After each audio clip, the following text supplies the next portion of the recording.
Hello दोस्तों, मेरा नाम पूर्णिमा है और मैं आप सभी का वेलकम करती हूँ मेरे YouTube channel success with me पर। किताबें हमारे जीवन की सच्चे मित्र होती हैं और आज मैं आपसे एक ऐसी ही किताब को शेयर करना चाहती हूँ जिसका नाम है secrets of the Millionaire mind, जो आपको दौलत के खेल में चैंपियन कैसे बने सिखाती है।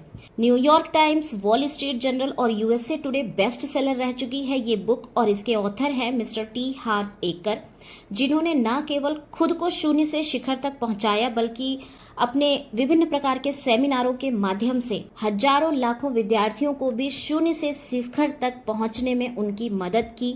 और आज इस बुक के माध्यम से आज भी वो बहुत सारे लोगों को एजुकेट कर रहे हैं। Secrets of the Millionaire mind सफलता चाहने और सफलता पाने के बीच के पायदान को प्रकट करती है।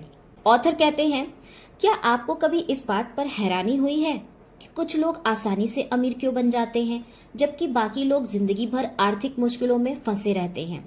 क्या ये अंतर उनकी शिक्षा, बुद्धि, योग्यताओं, टाइमिंग, काम की आदतों, संपर्कों, किस्मत या नौकरी, बिजनेस या निवेश के चुनाव के कारण होता है?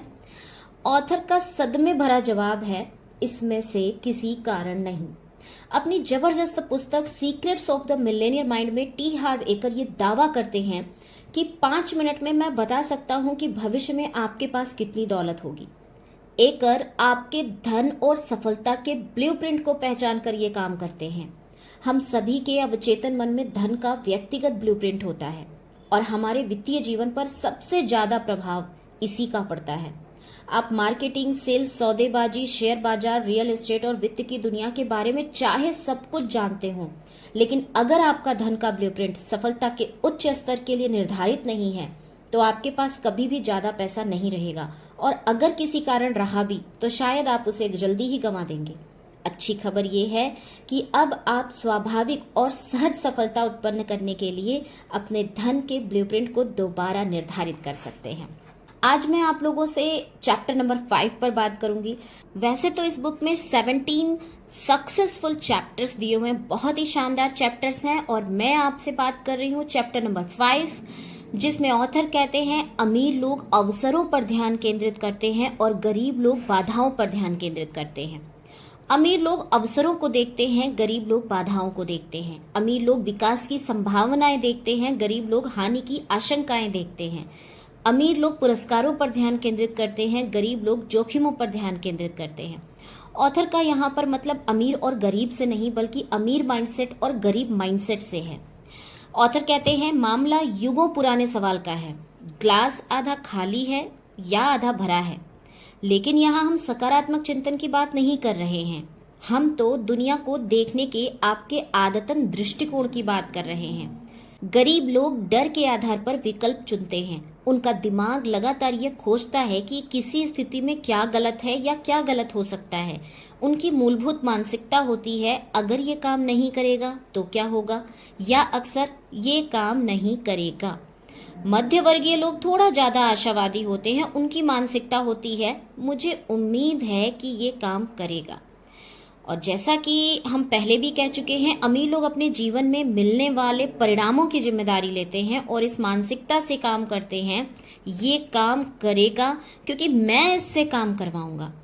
अमीर लोग सफलता की उम्मीद करते हैं, उन्हें अपनी क्षमताओं पर भरोसा होता है, उन्हें अपनी रचनात्मकता पर भरोसा होता है, उन्हें यकीन होता है कि अगर वे कामयाब ना हुए तो भी वे सफल होने का कोई दूसरा तरीका खोज सकते हैं।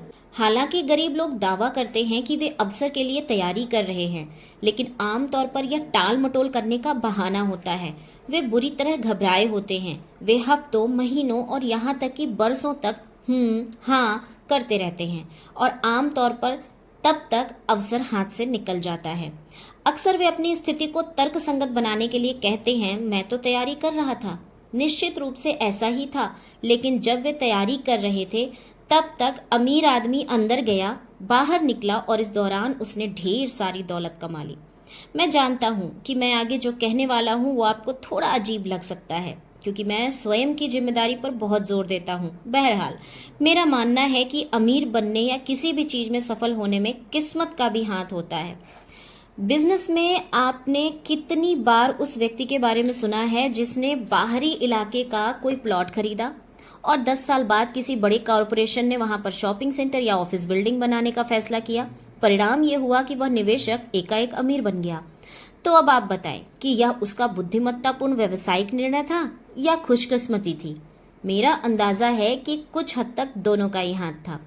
बहरहाल मुद्दे की बात यह है कि किस्मत या कोई भी अच्छी चीज आपकी राह में तब तक नहीं आएगी जब तक कि आप किसी तरह का कोई काम शुरू ही ना करें। वित्तीय सफलता पाने के लिए आपको कुछ करना होगा, कुछ खरीदना होगा या कुछ शुरू करना होगा।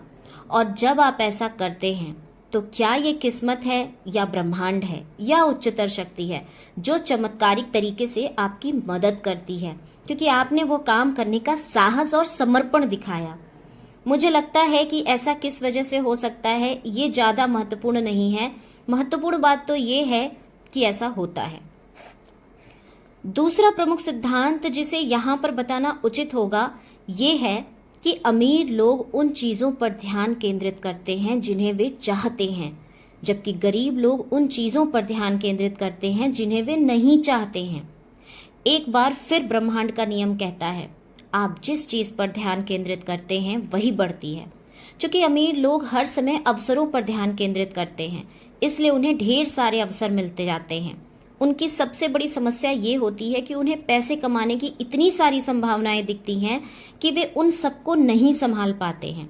दूसरी तरफ चूंकि गरीब लोग हर चीज़ में बाधाओं पर ध्यान केंद्रित करते हैं, इसलिए उनके सामने ढेर सारी बाधाएं आ जाती हैं। उनकी सबसे बड़ी समस्या ये होती है कि उन्हें इतनी अविश्वसनीय बाधाएं नजर आती हैं कि वे उन सबको नहीं संभाल पाते हैं। कारण बिल्कुल साफ है, आपकी एकाग्रता किस क्षेत्र में है। इसी से तय होता है कि जीवन में आपको क्या मिलता है। अवसरों पर ध्यान केंद्रित करेंगे तो अवसर मिलेंगे, बाधाओं पर ध्यान केंद्रित करेंगे तो बाधाएं मिलेंगी। लास्ट में ऑथर कहते हैं कि आप चाहे हजारों पुस्तकें पढ़ लें या सफलता के मंत्र बताने वाले सैकड़ों कोर्सों में चले जाएं, लेकिन मुद्दे की बात यही है, याद रखें आप जिस चीज पर ध्यान केंद्रित करते हैं वो बढ़ती है। होप सो आपको ये चैप्टर पसंद आया होगा, लेकिन जरूरी ये है कि अगर सफल होना चाहते हैं तो इस चैप्टर को अपने जीवन में व्यवहारिक रूप में लाना बहुत जरूरी है। हो सकता है कि एक बार ये ऑडियो सुनने पर आपको पूरी तरह से समझ ना आई हो बात, तो इस ऑडियो को 2 बार या 3 बार या 4 बार सुनने पर जरूर आपको ये बातें समझ में आएंगी और आपके व्यवहारिक जीवन में इसका बहुत बड़ा महत्व होगा और आपको सफलता दिलाने के लिए ये आपकी बहुत ज्यादा सहायता करेंगी। Bye bye, wish you wealth, keep sparkling, keep shining.